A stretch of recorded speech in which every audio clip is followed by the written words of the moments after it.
तो गुरु के मिलने से पहले और गुरु के मिलने के बाद क्या डिफरेंस आता है? आप बहुत गुरु का संग भी कर लिए, साथ रह लिए, सालों रह लिए, उसके बाद क्या डिफरेंस आता है? कोई डिफरेंस नहीं आता। हकीकत सुन लो, जो आपके भीतर पहले हो रहा है, पहले हो रहा था, वही बाद में होता रहता है। बस बाद में आपको दिक्कत नहीं रहती। क्या? बस बाद में आपको दिक्कत नहीं रहती, आपका शरीर मर नहीं जाएगा, आपका काम क्रोध भी नहीं मरेगा। अब आपको दिक्कत नहीं है। अब आपको जो हो रहा है वो नारायण है ना? वो अस्तित्व है, वो स्वीकार है, वो बहुत सुंदर है। तो हम क्या सोचते हैं, गुरु मिल गया, सालों रह लिए, उसके बाद हमारा काम क्रोध भस्म हो जाएगा। वो तो शिव जी भस्म कर दिए थे, फिर जिंदा किए। क्यों किए? क्योंकि वो नियम नहीं है। परमात्मा कभी भी अपने प्रकृति के विरुद्ध नहीं जा सकता।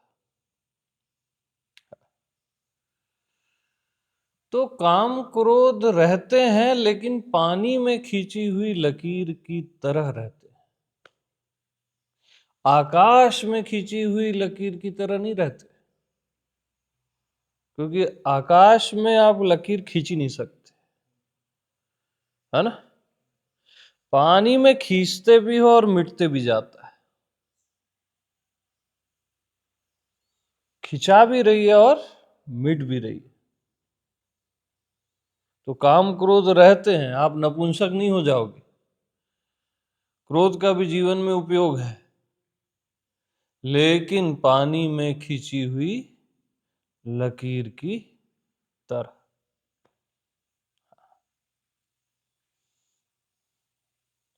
ये इतना डीप पॉइंट है कि इसको कोई रेस ही नहीं करता। लोग डरते हैं, लोग कायर है। हाँ,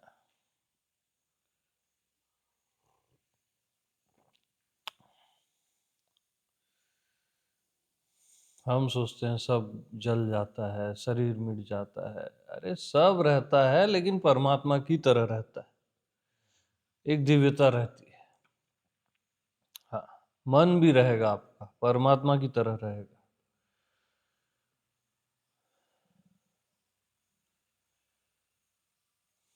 बताया ना, शिव जी तो भस्म कर दिए थे, काम आया था तो फिर जिंदा किए, रति काम सब, ताकि सृष्टि का पालन होता रहे। सृष्टि आपसे भिन्न थोड़ी ना।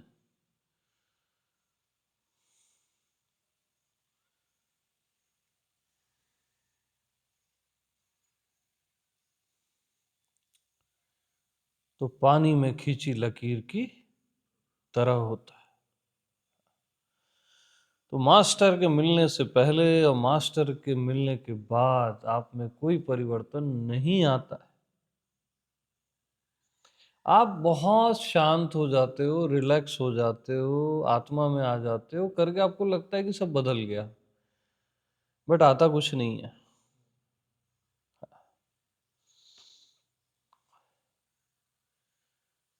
अब आपको कोई दिक्कत नहीं है किसी भी चीज से, न संसार से, न शरीर से, न मन से। सब आपके लिए अब भगवत स्वरूप है, सब राम है, आप सहित। Yes, got it. ना, ना, ना, कमजोर हो।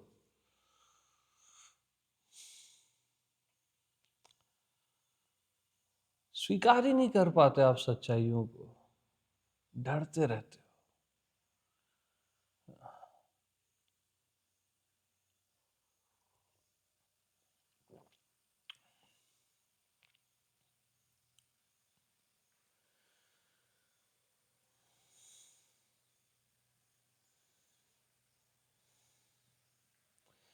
कोई भी चीज ये नहीं होना चाहिए आपको कहने का अधिकार नहीं है। कोई भी चीज है यानी वो परमात्मा की मर्जी है। ठीक है, उस नियम को समझो। हाँ, उस शक्ति का, उस पावर का आप उपयोग कैसे करते हो ये आप पे निर्भर है ना। क्रोध है, जैसे क्रोध का आप उपयोग कैसे करते हो वो आप पे निर्भर है। जैसे अग्नि है, अग्नि से आप खुद को जला दो और उसका उपयोग कर लो। कितने उपयोग है अग्नि के। अब आप बोलोगे अग्नि होनी नहीं चाहिए, उससे हम जल जाते हैं, तो वो गलत है ना। तो काम क्रोध भी अग्नि है, उससे हम जल जाते हैं। अरे जलते तुम गलत उपयोग के कारण हो, तो उसको कौन क्या कर सकता है।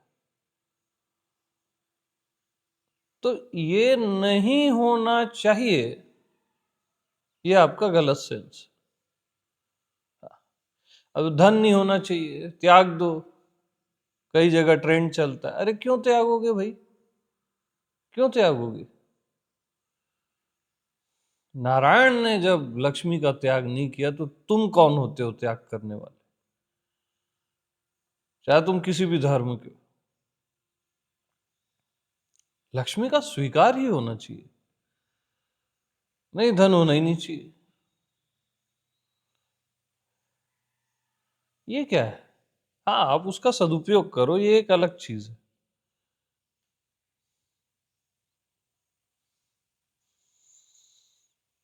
तो सब रहता है, बस आपको दिक्कत नहीं रहती बाद में। क्या दिक्कत नहीं रहती बाद में, ये बहुत बड़ी सच्चाई है।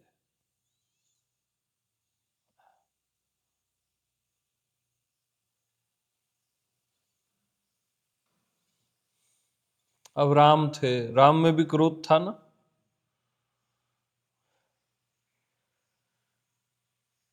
बट वो दिव्य था, राम की तरह ही था। जब जरूरत थी तब उपयोग किया गया रावण को मारने के लिए या जो भी है। तो हर चीज का ना सदुपयोग है। हम सोचते हैं ना ये चीज होनी ही नहीं चाहिए, ये हमको बोलने का अधिकार नहीं है। कोई भी चीज है यानी परमात्मा की स्वीकृति है, अस्तित्व की स्वीकृति है, तब है। तुम्हारे बोल देने से भस्म हो जाए या न हो, ऐसा नहीं होता। ये एक गलत सोच है, और बिल्कुल गलत सोच है। हाँ, बट ये चीजें पानी में खींची हुई लकीर की तरह रहती है। उस पल के लिए रहेगा और उसी पल मिटता जाएगा। बाद में उसकी स्मृति भी नहीं रहेगी। फाइनल स्टेज में बाद में उसका सेंस भी नहीं रहेगा कि मैंने सही किया, गलत किया, ये वो ऐसा वैसा कुछ भी नहीं। वो रहेगा और ऐसे उसी समय मिटता जाएगा। ये एकदम गूढ़ रहस्य है। अब मैं चाहता तो उसको बोल सकता था कि आकाश में खींची हुई लकीर की तरह रहता है, वो रॉन्ग है। वो तो होता ही नहीं है ना, आकाश में आप खींच ही नहीं सकते। पानी में खींची लकीर की तरह होता है, ऐसे होता है जैसे नहीं होता है ना। हाँ, लेकिन होता है। कैसे होता है, जैसे नहीं होता है। ओके।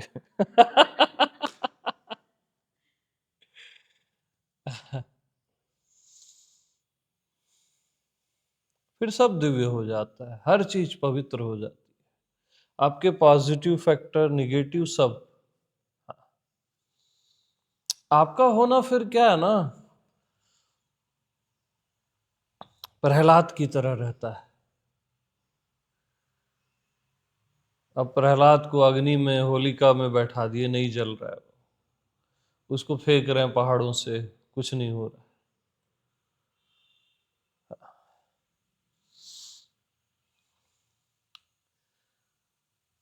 आजू बाजू सब राक्षस है, लेकिन उसको कुछ नहीं हो रहा है। वो निर्मल ही रहता है आपका होना, एकदम प्योर, शुद्ध, एकदम प्रहलाद की तरह।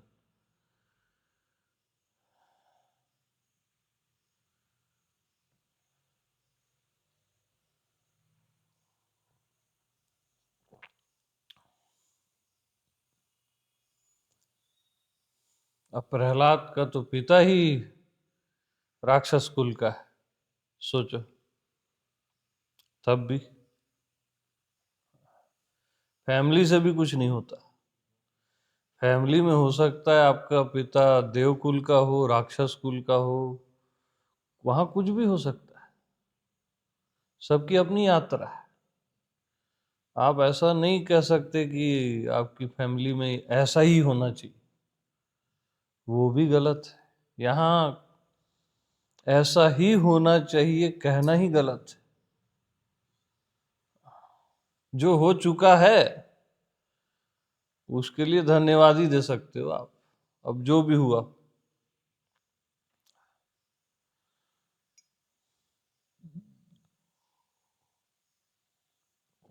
अब हिरण्यकश्यप के यहाँ प्रहलाद हो सकता है, तो हम तो कम से कम राक्षस कुल के तो नहीं है, तो हमारी संभावना तो ज्यादा बनती है ना।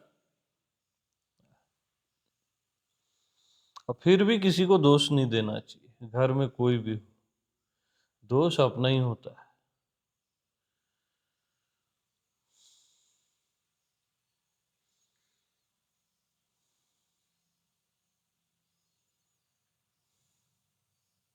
तो आपका होना प्रहलाद की तरह, उसको कुछ होगा ही नहीं, उसके लिए कभी चिंता करना ही मत। आप पहले से प्रहलाद हो। हेलो, आप पहले से प्रहलाद हो। हाँ, आपको कुछ होगा ही नहीं। अरे कुछ नहीं होगा। कुछ भी करते रहो।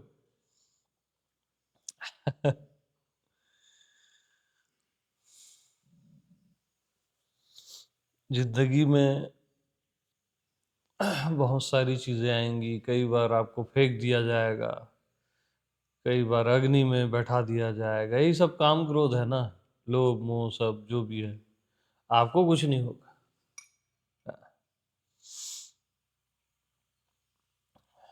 ये सारी शक्तियां ऐसे डालती रहती प्रहलाद को, होता कुछ नहीं प्रहलाद।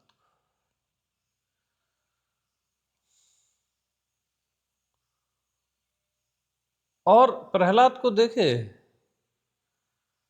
ये सारी जो अग्नि है या काम क्रोध जो भी है, उससे उसको हेट नहीं है, उसी के कुल के है ना। होलिका भी उसकी कोई रिलेशन में थी, है ना, रिलेशन थी ना, बुआ थी ना। हाँ, अब वो अपनी बुआ से कैसे हेट करेगा। तो प्रहलाद को इन चीजों से नफरत नहीं थी, अपने पिता से भी नहीं थी। बहुत बोलता है फिर भी पिता से भी नफरत नहीं थी। तो कभी नफरत नहीं रखना इन चीजों के प्रति। वो बहुत शार्प मैसेजेस हैं ये ना, ये हमारे पुराणों में और इनमें जो दिया गया है ना, मैंने तो ज्यादा पढ़े नहीं है, बट इतनी शार्प डिटेलिंग हो सकती है ना उसमें, उसको कोई बताने वाला नहीं है। किसी से नफरत नहीं थी प्रहलाद को।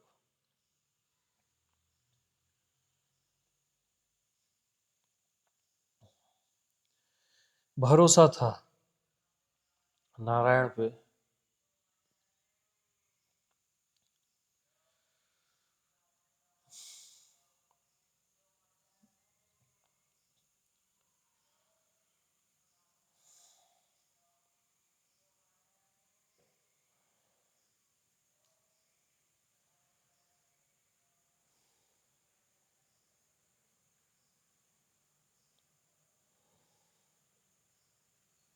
तो पानी में खींची हुई लकीर की तरह ये पूरा 100 साल निकल जाता है उसका, पूरा 100 साल शारीरिक पानी में खींची लकीर की तरह, उसमें ये सब चीजें भी चलती रहती हैं, वो भी पानी में खींची लकीर की तरह, पता ही नहीं चलता।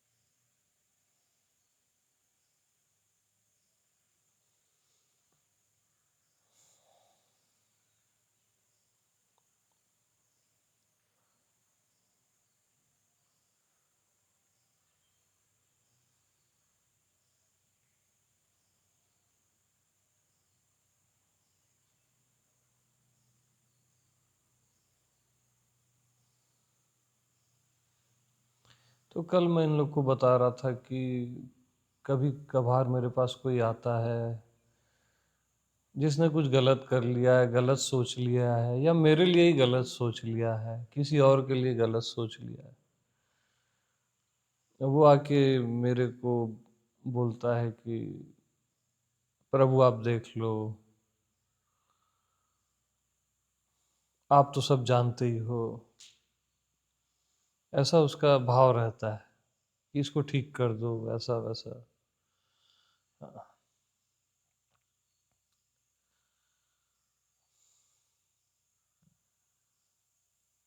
बट उसको पता ही नहीं होता कि उसने जो गलत भी सोचा है वो भी अंतर्यामी, मैं अंतर्यामी, मेरी मर्जी से सोचा है।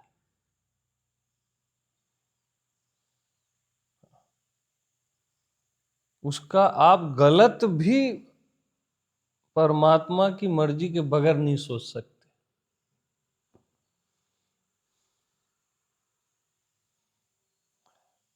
ठीक है, फिर उस गलत को आप सही करते हो, अपग्रेड होते हो, वो भी प्रभु की मर्जी है। आपको ग्लानि होती है या जो भी होता है, हाँ, आप वैसे भी नहीं सोच सकते, वो भी हमारी मर्जी रहती है।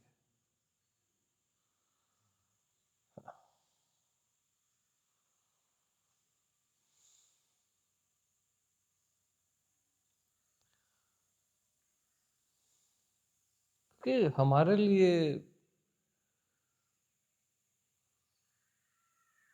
गलतियां, यानी बस यार गलत ही तो है,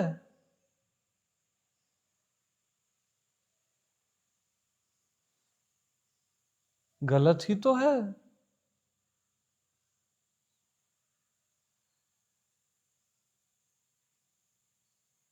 जीव के लिए गलती बहुत भारी है, उसकी पेनाल्टी है, क्योंकि उसको भोगना पड़ेगा गलत करेगा तो, जीव को। बट हमारे लिए क्या होता है, गलत ही तो है, हमको तो दिखता भी नहीं है ढंग से ये गलत वलत।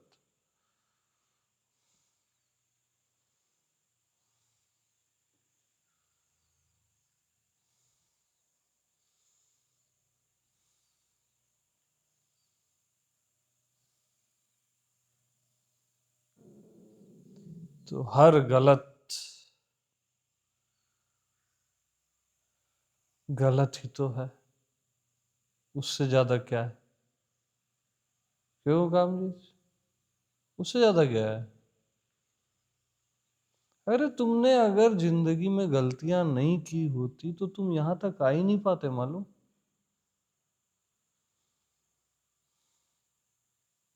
हाँ, हर गलतियों को धन्यवाद देना चाहिए, जितनी भी गलतियां तुमने की,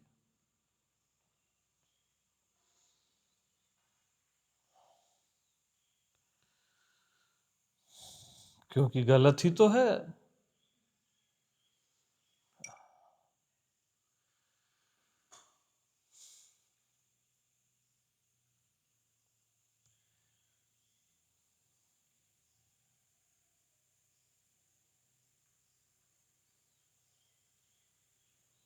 तो मेरे को वो मूवी का सीन याद आता है,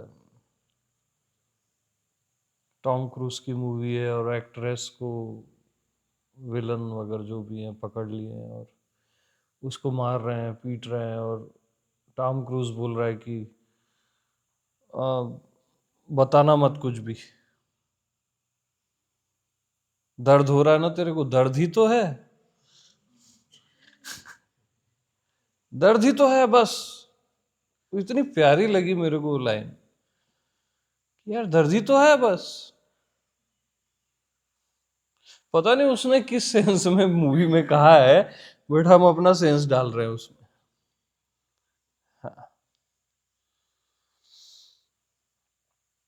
तो जब आप जिंदगी को इतने हल्के में लेते हो, तब आपको पंख लग जाते हैं, आप फूल जैसे एकदम हल्के हो जाते हो, निर्भर।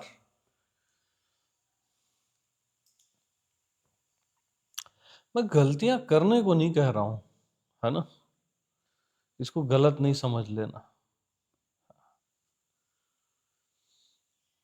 लेकिन हमेशा गिल्टी में मत जियो। पुरानी गलतियां जो कर चुके हो, जो पास्ट में हो गया, अरे हो गया ना, वो खुद मर चुका है, आप उसको लाद रहे हो अपनी स्मृतियों में, ढो रहे हो। ठीक है ना, हो गया ना, उसका दंड भी आपने भोग लिया। जब भी आप कुछ आपसे गलत होता है ना, उसी समय वो दुख आ जाता है आपके जीवन में, और उसी समय आप भोग भी लेते हो उसका दुख। हाँ, किसी को बुरा कहो, किसी को गालियां दो, तो उसी समय आपके अंदर दुख आ जाता है, पीड़ा आ जाती है, और आप वो दिन या उस समय पूरा भोग लेते हो उसको।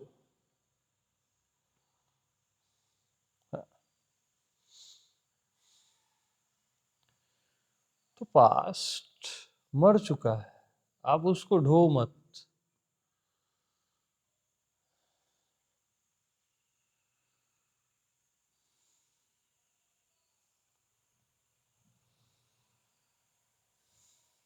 तो क्या बदल जाता है गुरु के मिलने के पहले और गुरु के मिलने के बाद? कुछ नहीं बदलता है भैया, इस भ्रम में मत रहना कि बदल जाता है। ये तो बोलती बदल, क्या बोलती है?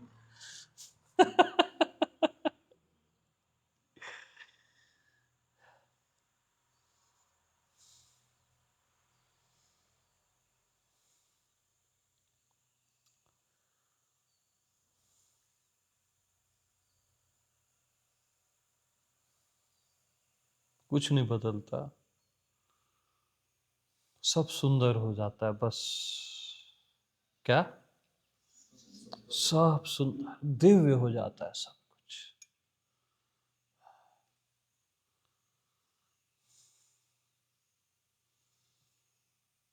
परम स्वीकार, सहज स्वीकार, पूरा जीवन हो जाता है, प्रेम से भरा हुआ लाइफ, प्रेम से भरी हुई जिंदगी,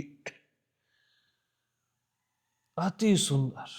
जैसे प्रहलाद की आंखों से देखो ना, कितना सुंदर, उसका परिवार भी सुंदर, वो भी नारायण, बहुत प्रेमपूर्ण हो जाता है बस।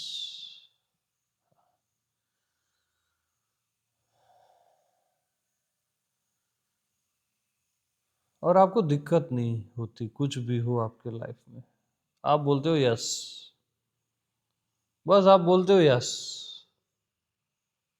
ये हो गया, अरे यस, ये हो गया, यस, जस्ट से यस। एक सॉन्ग गाते थे ना अपन में बचपन में।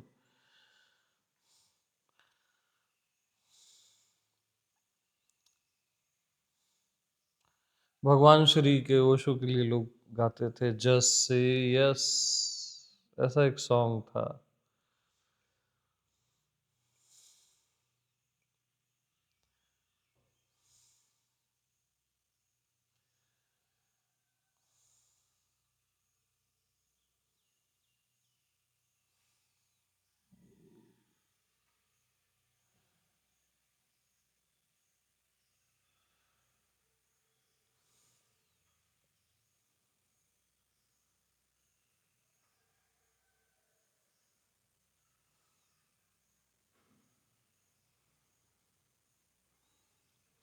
और नॉर्मल लैंग्वेज में ये कहा जाता है कि भाई एक गलती को दोबारा मत करना, गलतियों से सीखना चाहिए, दूसरों के अनुभवों से भी सीखना चाहिए। ये एक कॉमन लैंग्वेज है ना, मैं उस लैंग्वेज में बात नहीं करता हूँ।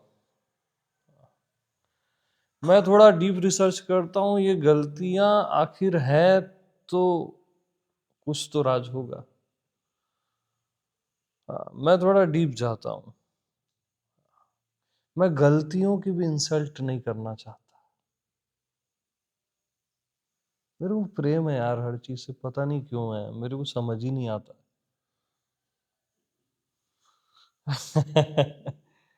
अब शायद पागल हूं मैं, क्यों इंसल्ट करूं भाई, गलतियां ही तो है यार।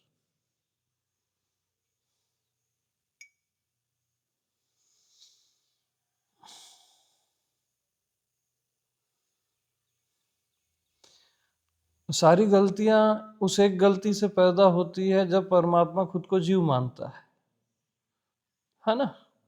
उसी एक गलती से सारी गलतियां पैदा होती हैं क्या? तो परमात्मा ने अज्ञानता में खुद को जीव तो माना नहीं है। अज्ञानता में तो वो गलती नहीं की है, नहीं तो वो परमात्मा नहीं है,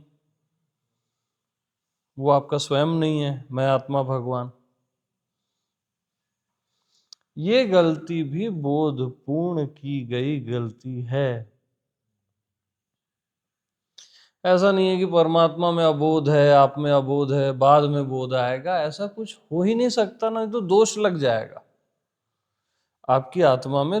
आप दोषी हो जाओगे ना, कि पहले आप अबोध हुए, अज्ञानी हुए, आत्मा में अज्ञान कहाँ से आ जाएगा? ये तो नॉनसेंस वाली बात हो गई ना। तो ये गलतियां भी बोधपूर्ण है। और मैं आत्मा भगवान ने गलतियों से सारी सृष्टि कर दी है। हाँ, मैं थोड़ा डीप जाता हूं। पहली गलती, मैं जीव हूं, राइट? फिर मैं देह हूं, फिर स्त्री हूं, फिर पुरुष हूं, फिर ऐसे पूरा वर्ल्ड, पूरा पूरा। मैं पुरुष हूं, ये प्रकृति है। तो गलतियां कितनी सुंदर हैं। अब आपका दिमाग घूम जाएगा, ये क्या, कैसा गुरु है यार। अरे हम गलतियों से भी पहुंचा सकते हैं, हमारे में दम है, हम में दम है। तुम अपने पुण्यों से नहीं पहुंचा सकते, हम गलतियों से पहुंचा सकते। ये आत्मा का पावर होता है।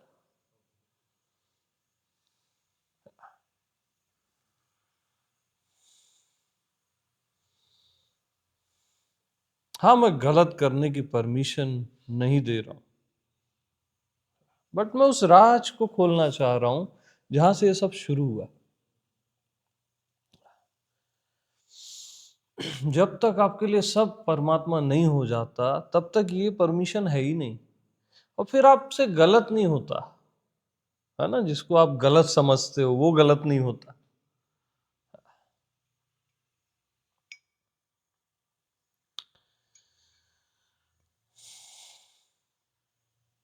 तो ये सब मेरी गलतियां हैं।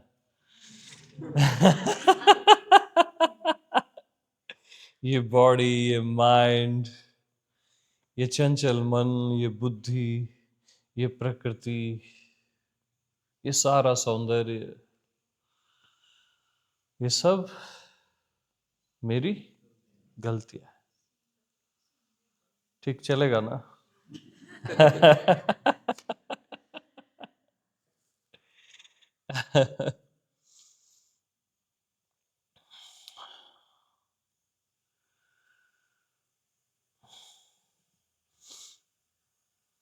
अच्छा, हर गलती का एक उचित दंड है, चाहे वो गलती परमात्मा ही क्यों ना करे। मैं आत्मा भगवान ही, अब मैं आत्मा भगवान ने खुद को माना जीव, तो उसका, उसकी एक फीलिंग चेंज हो गई। अब वो जीव की फीलिंग में आ गया, क्षुद्र की फीलिंग में आ गया। ये दंड तो हुआ ना। ये भी परमात्मा का विधान है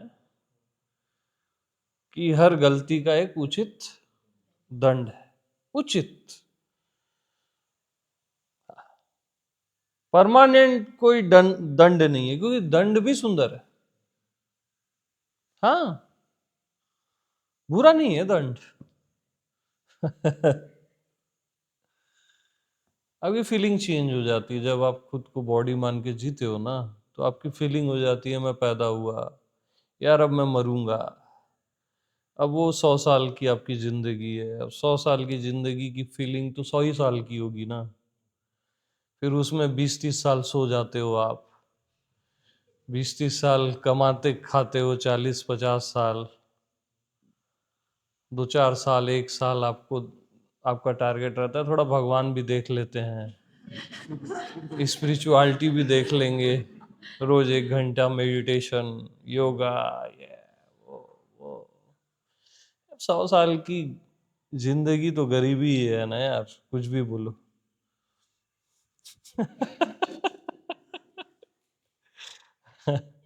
तो आप फिर उस ढंग से सोचने लग जाते हो, है ना। तो ये उस गलती का परिणाम है जब आपने खुद को बॉडी माना। बस एक मान्यता के कारण आपकी फीलिंग वैसे हो गई, और अब आप इस फीलिंग से ऊपर जा ही नहीं पा रहे हो।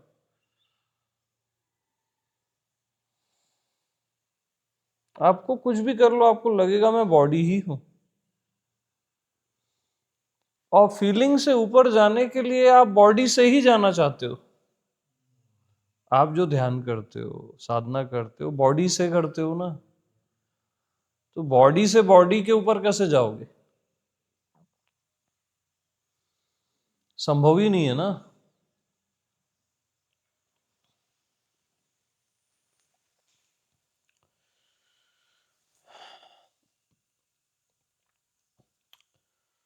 तो खुद को बॉडी मान लेना, जीव मान लेना, ये बोधपूर्ण हुआ है। इसका दंड भी पहले से स्वीकार करके ये माना गया है, क्योंकि दंड भी मेरे लिए दंड नहीं है। दंड भी मेरे लिए दंड नहीं है।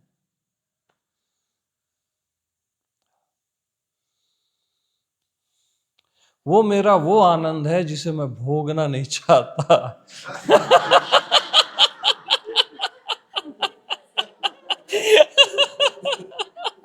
उसको मैंने वहां छिपाया है।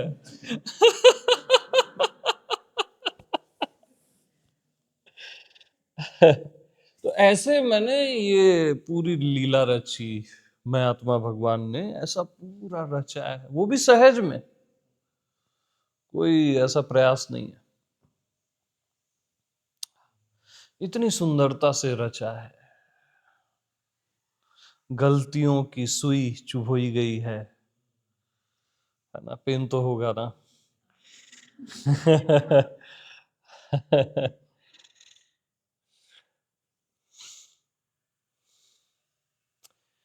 लेकिन गलतियों की सुई में प्रेम का धागा है ना।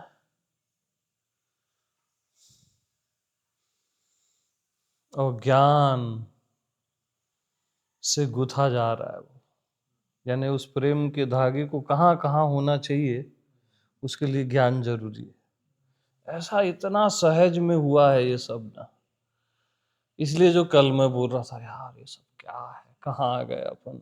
आह, ये बहुत बड़ा सरप्राइज है।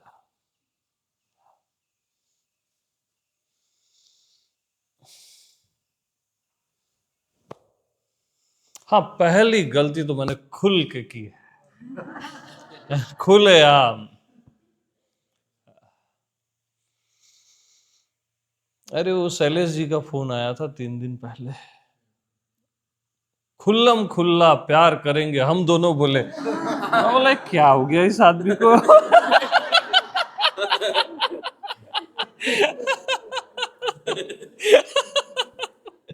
आप थे ना, खुल्लम खुल्ला प्यार करेंगे हम दोनों। मैं बोला ठीक है भाई। Relax relax.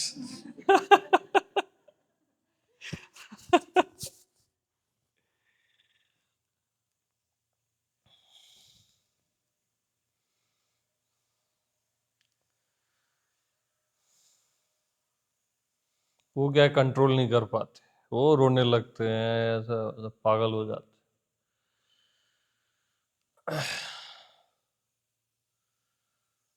तो पहली गलती खुलेआम की गई थी कि मैं जीव हूं। मैं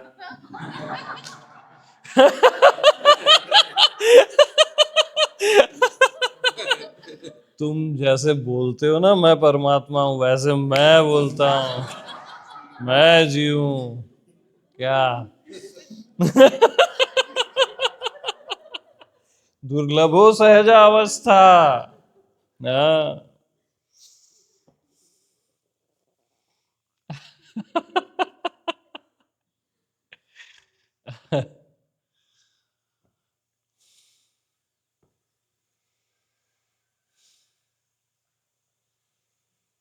तो ये सब गलतियों के ताने बाने अद्भुत हैं ये।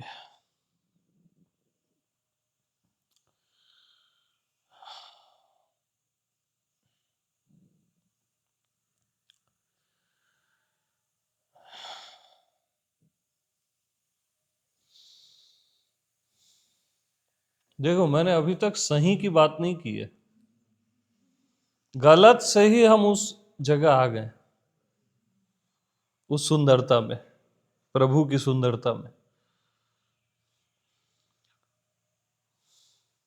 तो यही आत्मवान का सत्संग होता है कि वो एक पॉइंट पकड़ लिया, वो उसी से पहुंचा देगा, फिर वो जो पॉइंट मायने नहीं रखता।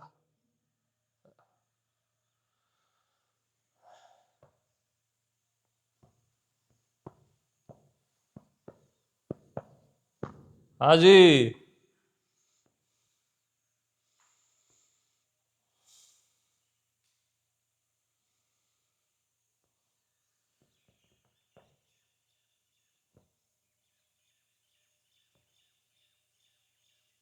यस बोलता है।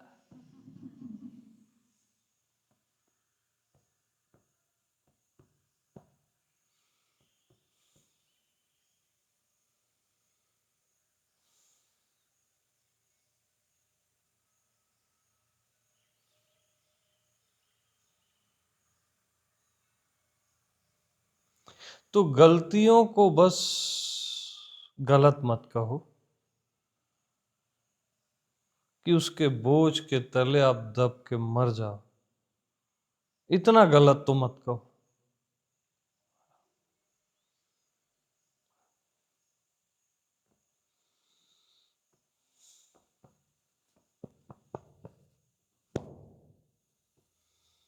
तो सेलिब्रेशन तो बनता है।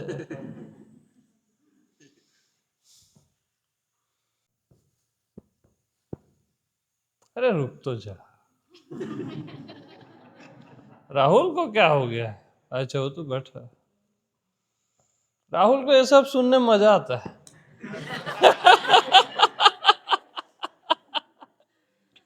सबको मजा आता है राहुल।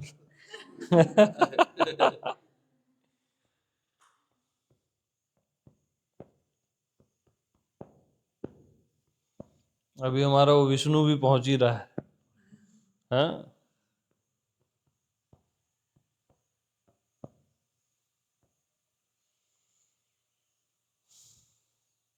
वो बहुत रफ टफ रहा है ना अपनी लाइफ,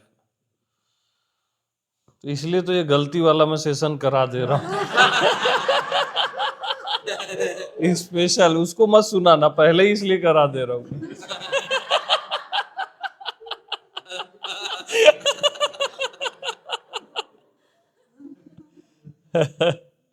मेरे को गुरुदेव मैं तो अपने कॉलेज लाइफ में ऐसा ही रहा हूँ, एकदम रफ टफ।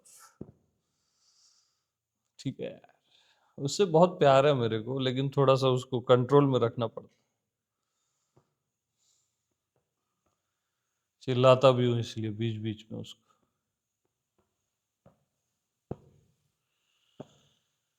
हम्म हम्म हम्म हम्म हम्म हम्म हम्म। मैं तो हिरण्यकश्यपु को भी बोध करा दूं। हाँ, मैं राक्षसों को बोध करा सकता हूँ यार।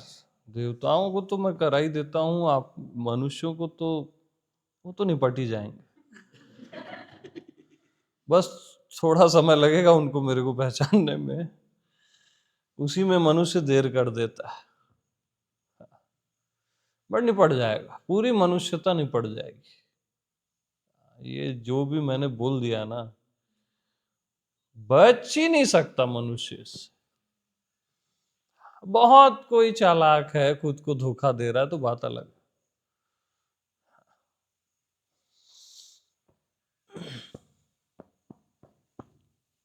हाँ जी।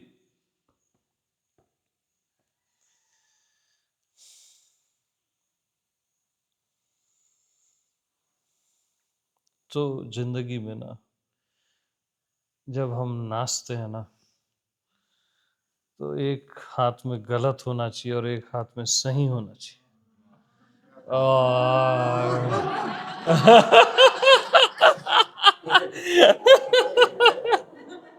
तब जो चार्म है ना डांस का, या वो महादेव को देखो, एक हाथ में गलत है, वो पूरे राक्षस हैं, पूरे भूत प्रेत पिशाच, एक हाथ में सारे देवता, देवों के देव महादेव, ओ वो नाच रहे हैं।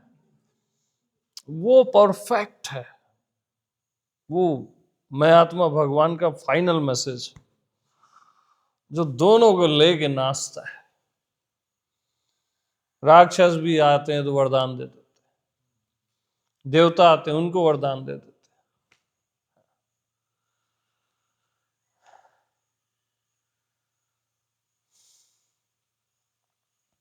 कोई आता है, मेरे को शिव बना दो, जा तू भी, तू बन जा शिव। शिव ही बनना है ना, तो तू शिव बन जा, वो वरदान दे देते। ऐसी दीवानगी होती है।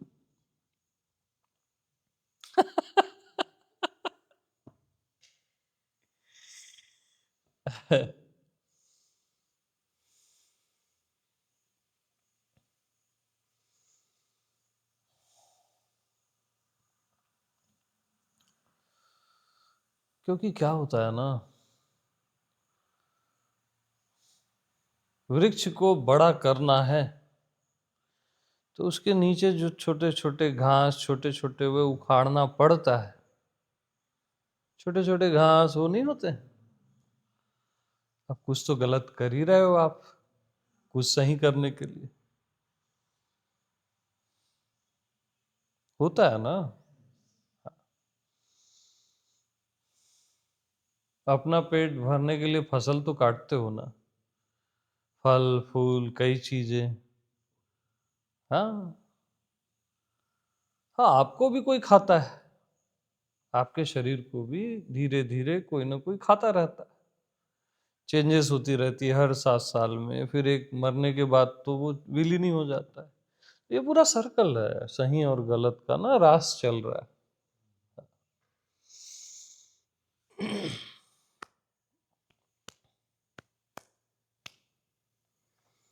और सच बताऊं, आपने अगर गलतियां नहीं की होती ना, तो आपको सेंस ही नहीं आता धर्म का। आता ही नहीं। न गिल्टी होती, न सेंस आता कि इसके परे मैं कैसे जाऊं।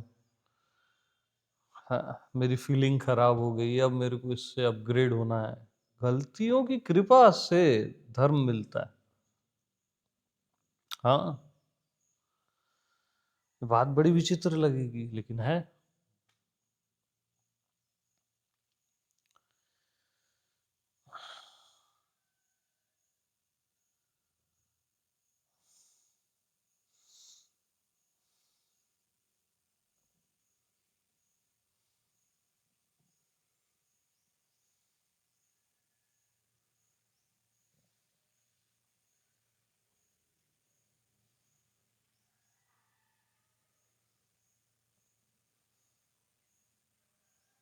तो कभी कभार ऐसा होता है ना, अपने ही दांतों से अपनी जीभ कट जाती है, न चाहते हुए भी।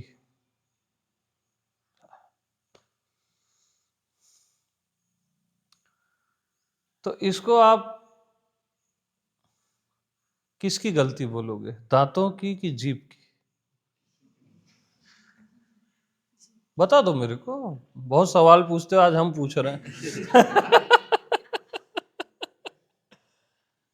नहीं बोल सकते ना किसी की गलती, बस ऐसे ही पूरा जीवन है। यहां आप किसी भी चीज की गलती आप नहीं कह सकते, है ना?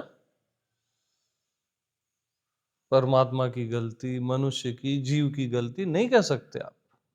बस दांत और जीभ की तरह है सब कुछ।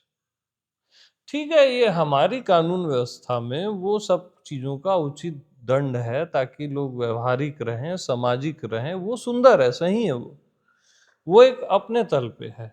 लेकिन एक विराट लेवल पे, है ना, ये कानून की व्यवस्था तो बहुत परफेक्ट है, बट विराट लेवल पे आप न जीभ को कह सकते हो, न दांत को कह सकते।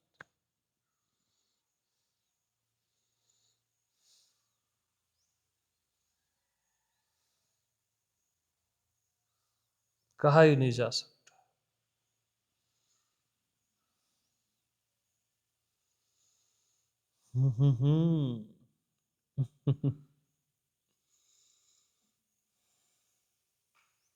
इसलिए ना जिंदगी इतनी सुंदर है, इतनी खूबसूरत है,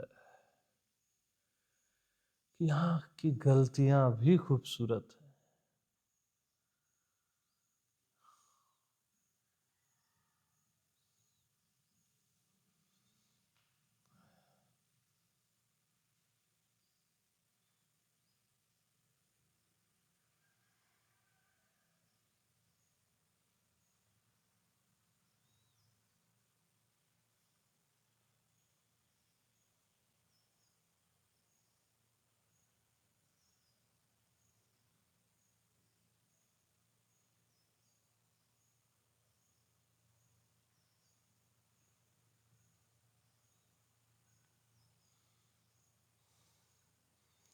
और जहां गलतियों में भी परमात्मा हो,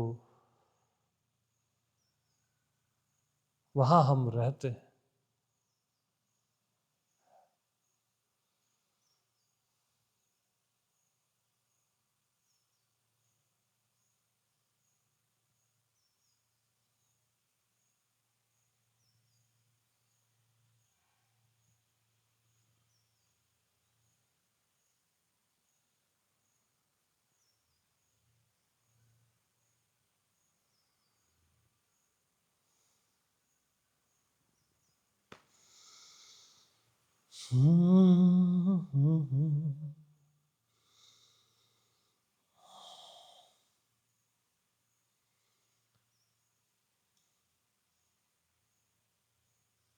क्या क्या नहीं बता दूं, ऐसा लगता है मेरे को हर बार।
तो मेरे को जब गलतियों को बढ़ाना होता है ना, पहली गलती के बाद, जीव वाली गलती के बाद, उसको जब मल्टीप्लाई करना होता है ना, तब मैं कहता हूं मेरा और तेरा।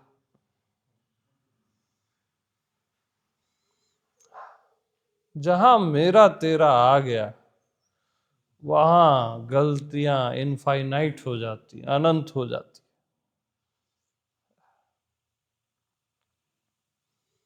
तो मैं ऐसे गलतियों को बढ़ाता हूं, मैं माया को पीक में ले जाता हूं। कहां ले जाता हूं? पीक। ताकि माया भी नाच सके अपनी मस्ती में। तुम अपने साइड से क्यों देख रहे हो? माया के साइड से देखो। माया के लिए तो मेरा तेरा जबरदस्त होता है, गलतियां जबरदस्त होती हैं, उसका भोजन है वो।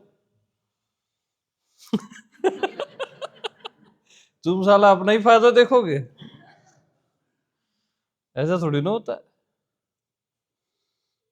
और ये सब मैं आत्मा भगवान की मर्जी से होता है। और ये सब बोधपूर्ण होता है, सब, स्टार्ट टू एंड।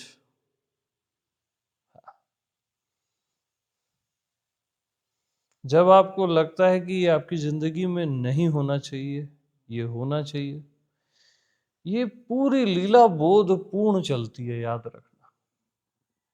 इसका बेस ही बोध है, अज्ञानता में नहीं चलता है।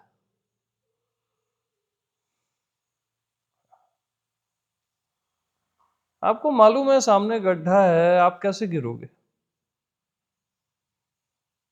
आप गिरते हो, बोधपूर्ण गिरते हो, जानबूझ के गिरते हो।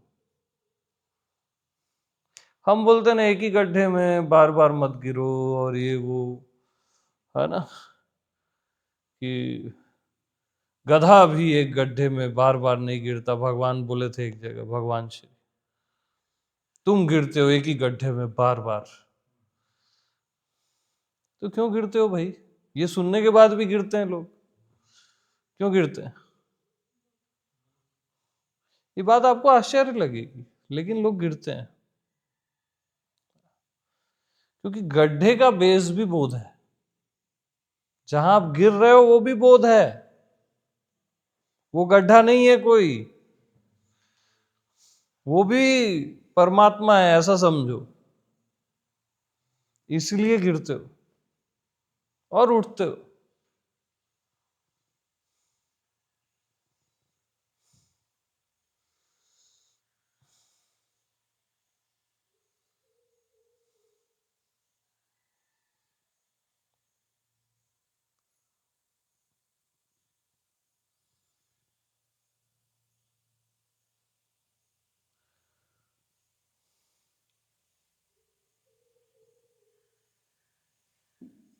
और गड्ढे में आप तब तक गिरते हो जब तक गड्ढा आपको समतल जमीन जैसा न लगने लग जाए।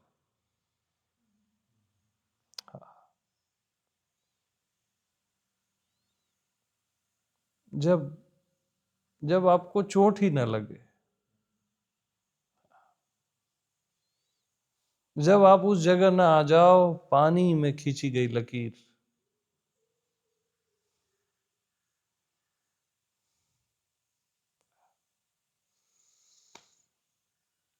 इतना आसान नहीं है आप चीजों को बुरा बोल के, निंदा करके आप उससे छूट जाओ।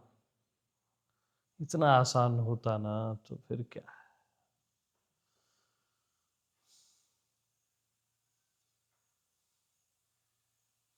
किसी भी चीज का आप सम्मान करके ही उससे मुक्त हो सकते, अपमान करके नहीं हो सकते।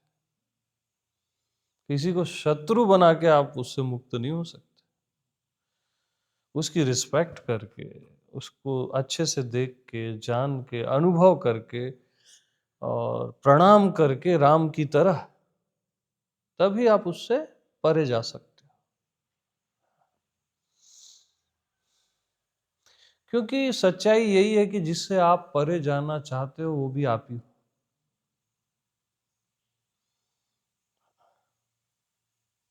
वो आपसे कम नहीं है।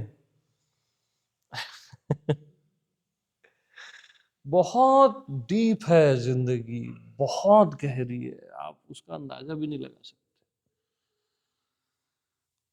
हम क्या है, एक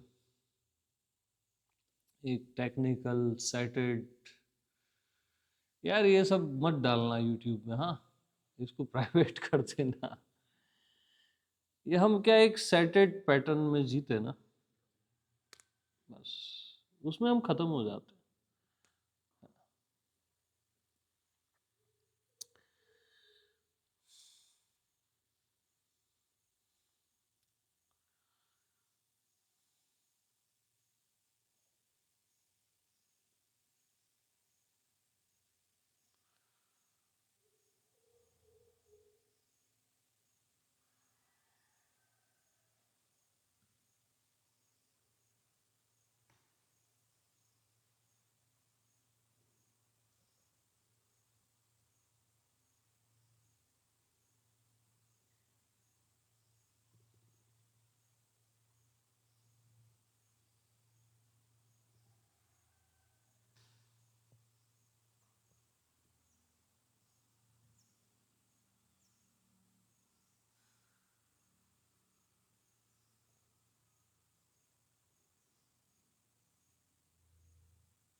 तो दिन और रात, सुख और दुख, सही और गलत, और फिर इन सबको जानने वाला जो दोनों से परे है, ये ये इतना परफेक्ट है ना। अब यहाँ जानने वाला बड़ा है और सुख और दुख छोटे हैं, सही गलत छोटे हैं, ऐसा नहीं है। सबका बरोबर सम्मान है, क्योंकि सब कुछ मैं ही हूं। जानने वाला भी, जो जाना जा रहा है वो भी, ड्युअलिटी भी और अद्वैत भी, सबका एक एक एक रिस्पेक्ट है, सबकी एक सम्मान है।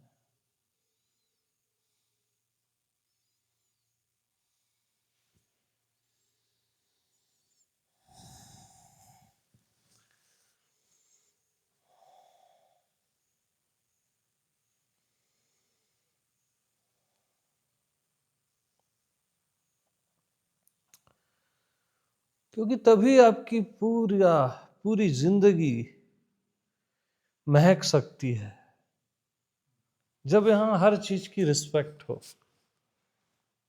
और अपनी भी। तभी आप महक सकते हो, तभी आप नाच सकते हो, और सदा के लिए निश्चिंत हो सकते हो।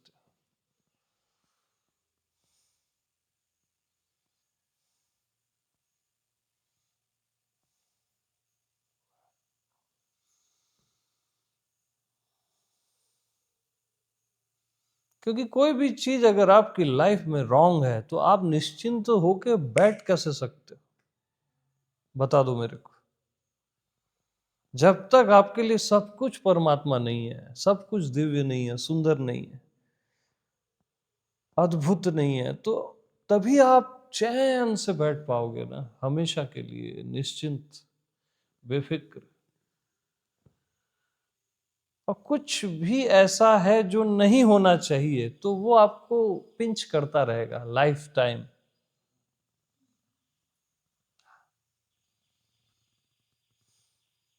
इसलिए कुछ भी ऐसा है ही नहीं, मैंने कुछ भी ऐसा बनाया ही नहीं जो आपको पिंच करे। वो आपकी एक गलत मान्यता है, बस धारणाएं हैं। मैंने तो सब सुंदर बनाया, मैंने एक एक कीड़े को सुंदर बनाया।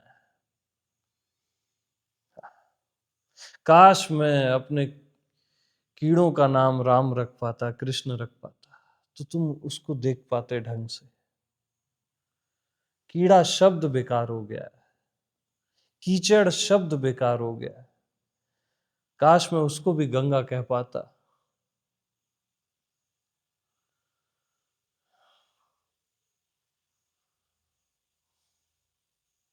राक्षस शब्द बेकार है।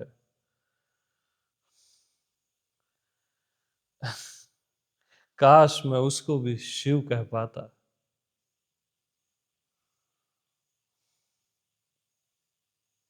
यहाँ इतनी दिव्यता है ना, आप चूमते रह जाओगे पूरे चराचर को, आप थक जाओगे।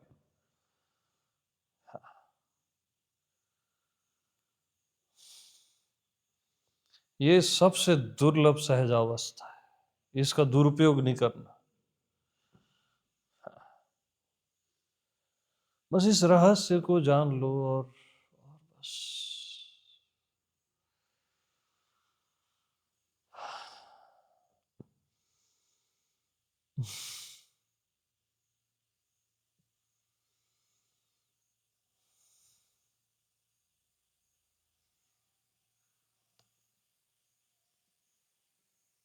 मेरे को बहुत प्रेम है यार, हर देव से और हर राक्षस से यार। मेरे लिए कुछ भी ऐसा है ही नहीं, और मेरे को है बस, मैं नहीं हटा सकता अपने प्यार को।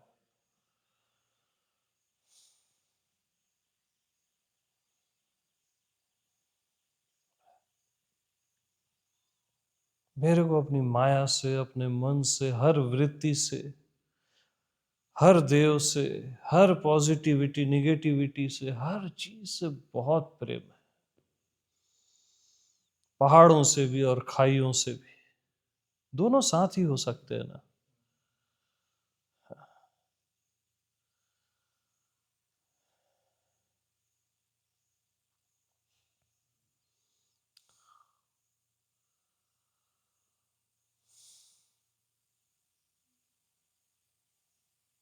मुझे बहुत प्रिय है देह, तभी मैंने देह धारण की है, तभी मैंने मन को धारण किया है।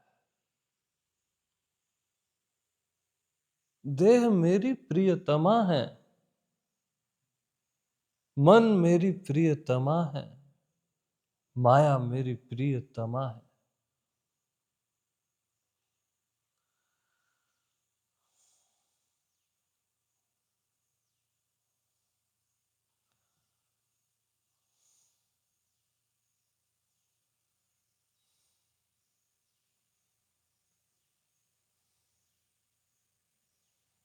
माया पति की प्रियतमा है, मेरी प्रियतमा। यस।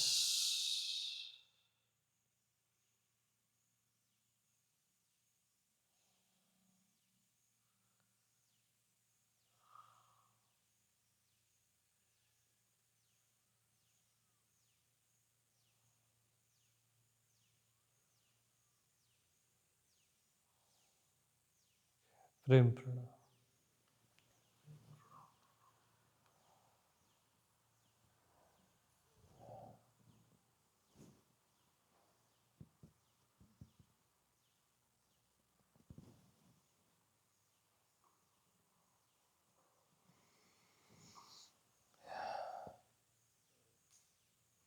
तो शिव ऐसे ही भवानी को कुछ बता देते थे, और फिर लास्ट में कहते थे इसे कभी भी किसी अभक्त अभक्त को मत बताना, है ना। तो ये मेरे प्रेमियों के सामने ही चलाना, इसको प्राइवेट रखो। ओके।